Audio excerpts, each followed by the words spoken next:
सभामुख महोदय, हामीले बारम्बार प्रश्न उठाएका छौँ। हाम्रो आफ्नो व्यक्तिगत प्रश्न नभएर जनताका प्रश्नहरू हामीले सरकारका सम्बन्धित मन्त्रीहरूलाई सोध्न चाहेका छौँ।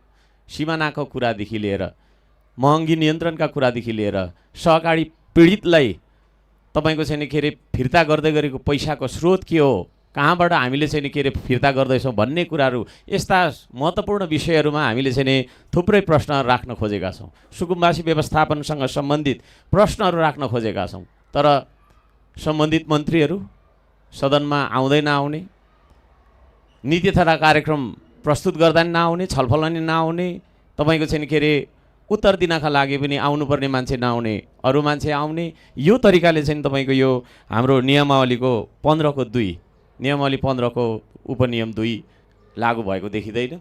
त्यसो भएको कारणले गर्दाखेरि हाम्रो जोरदार माग छ, यो संसदप्रति सरकार जवाफदेही हुनैपर्छ, जनताप्रति सरकार जवाफदेही हुनैपर्छ, बन्नैपर्छ।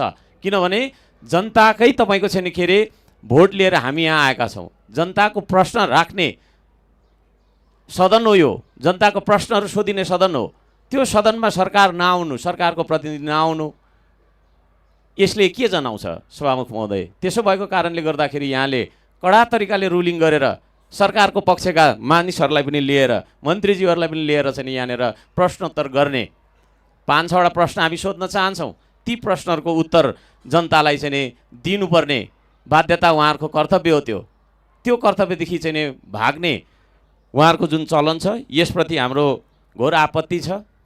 यो सरकार, यो सदनप्रति जवाफदेही नभएको त्यो चाहिँ के अरे हामीले महसुस गरेका छौँ। त्यसो भएको कारणले गर्दाखेरि संसदीय मर्यादा अन्तर्गत जो प्रधानमन्त्रीदेखि लिएर तपाईँको मन्त्री परिषदका सबै मन्त्रीहरू